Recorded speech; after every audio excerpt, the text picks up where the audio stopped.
السلام عليكم. النهاردة هنعمل مع بعض شيش طاووق لحمة. هقول لكم ازاي اللحمة تطلع مستوية ودايبة، كمان ما تكونش ناشفة وتسويتها مظبوطة.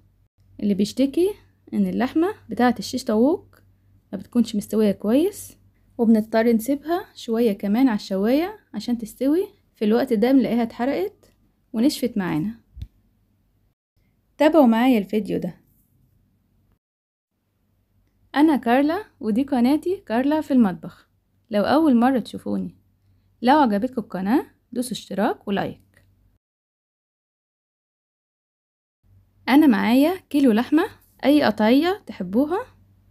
القطعية اللي أنا هعمل بيها النهاردة ملبسة شوية، القطعية اللي موجودة عندكم اشتغلوا بيها. أقطعها قطع تكون متوسطة الحجم، مش هصغرها قوي، وراس توم مفرومة وعلبة زبادي. حط بقى التوم على اللحمة،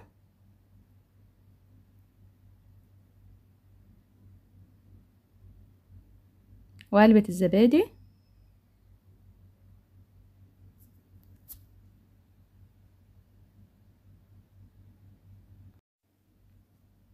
واضيف البهارات، معلقتين صغيرين ملح،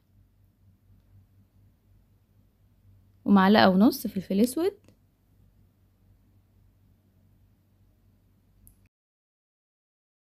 وجوز الطيب. ابشر بقى نص حبة جوز الطيب، نبشرها وقت الاكل على طول، ما نطحنهاش ونعينها لان ريحتها بتروح منها. وربع كوباية خل، بس كده. وقلب بقى الحاجات دي كلها مع بعضها. الزبادي بيدي طراوة للحمة، بيخليها طرية وجوسي، ما تنشفش معانا وقت التسوية، تفضل محتفظة بالطراوة بتاعتها. كمان بيدي اضافة حلوة جدا للطعم. الخل كمان بيقلل وقت تسوية اللحمة، وبيدي اضافة للطعم. اللحمة بتشرب طعم الخل. كل المكونات اللي معانا اساسية، ما ينفعش نشيل اي حاجة منها. اعمل بقى التتبيلة دي قبل وقت التسوية بليلة. غطيها بقى كده وحطها في التلاجة. لازم اديها وقت كافي عشان تشرب التتبيلة دي، وده اساسي جدا في الشيش طاووق وفي اي حاجة احنا بنتبلها، سواء لحوم او فراخ او اي حاجة. احط بقى اللحمة بالتتبيلة بتاعتها كده في حلة زي ما هي كده، بدون اضافة اي حاجة تانية.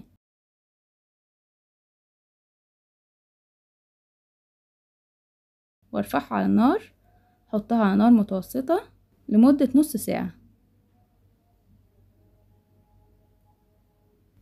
احنا في الخطوة دي بنسوي اللحمة تقريبا نص سوا او اقل من نص سوا. كمان الخطوة دي ما بتفرقش خالص في الطعم النهائي بتاع الشيش طاووق، وده السر اللي بيخلي الشيش طاووق او اي لحمة مشوية تطلع مستوية معانا. شايفين بقى بعد نص ساعة لو ما عملناش الخطوة دي هتبقى اللحمة مش مستوية كويس، او ممكن تنشف لو سبناها شوية زيادة كمان على النار عشان تستوي. اجيب بقى اعواد الشيش طاووق كده، احطها في مية ساقعة عشان ما تتحرقش معايا وقت الشوي.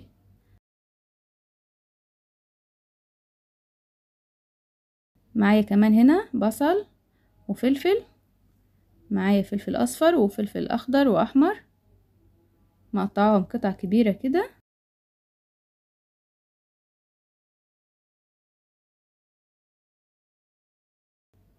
ابدأ بقى اشيش اللحمة. حط اللحمة بقى والخضار في الاعواد بقى كده. قطع اللحمة ما نصغرهاش قوي، عايزة الحجم بتاعها يكون متوسط. اللحمة بعد ما تتعرض للحرارة حجمها بيصغر وبتكش. وعايزين نضيف كمان طماطم في الاسياخ، نضيف بس الطماطم ما بتستحملش الشوي، تدبل بسرعة، ما بتستحملش مدة بتاعت شوي اللحمة على الشواية. كمان الحجم بتاع الخضار ده، البصل والفلفل، لما بتحط على النار بيدبل وحجمه بيصغر. ما تقلقوش خالص من كمية الخضار دي او من حجمها. ممكن كمان تضيفوا بقى اي نوع خضار بتحبوه في الاسياخ. عايزين تضيفوا جزر او مشروم.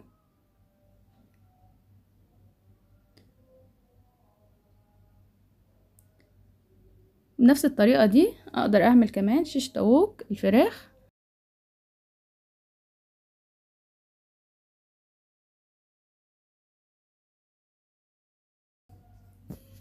انا كده شيشت كل اللحمة اللي معايا.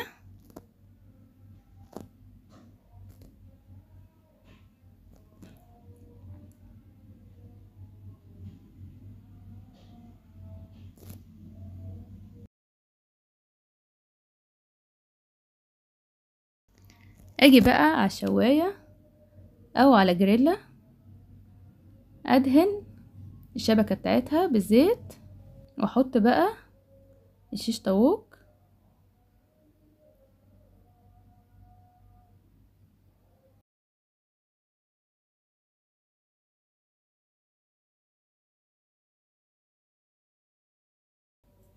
كده خدت معايا لون واستوت من ناحية، اقلبها بقى على الاتجاه التاني. مجرد ما تاخد لون اقلبها على طول، ما اسيبهاش اكتر من كده عشان ما تحرقش معايا.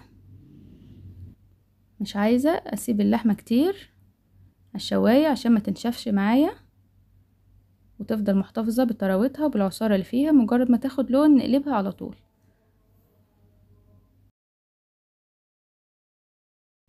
شايفين بقى كده الشيش طاووق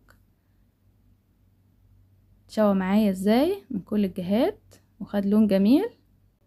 الشيش طاووق كمان ما نرفعش عليه درجة الحرارة قوي، سواء كان في الشواية لو شواية كهرباء او شواية بوتاجاز او على الجريلا. عايزة اديله الوقت ان هو يستوي كمان، ما ينشفش وما ياخدش لون من بره ويكون لسه من جوه ني.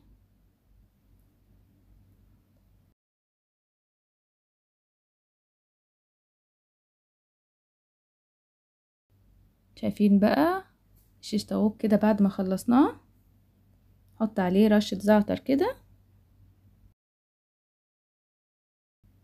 شايفين اللحمة مستوية واخدة لون جميل ازاي، ما تحرقش معايا.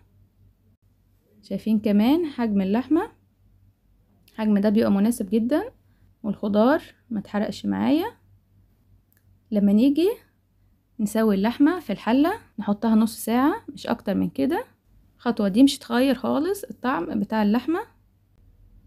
جربوا بقى الشيش طاووق بالطريقة دي، التتبيلة بتاعتها بتدي طعم نهائي مميز.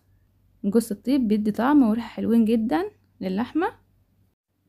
اقدر اعمل شيش طاووق الفراخ كمان بنفس الطريقة دي. هنا الاجزاء اللي اتحرقت من اعواد الشيش طاووق دي كانت بره الشواية وكان النار جاية عليها.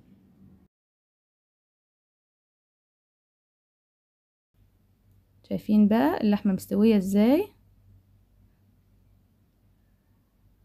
من جوه طرية ومحتفظة بالعصارة بتاعتها، تسويتها مظبوطة، ما نشفتش معايا او اتحرقت. كمان الخضار بتاعي ما اتحرقش معايا.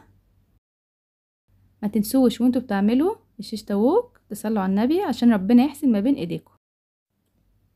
بألف هنا وشفا.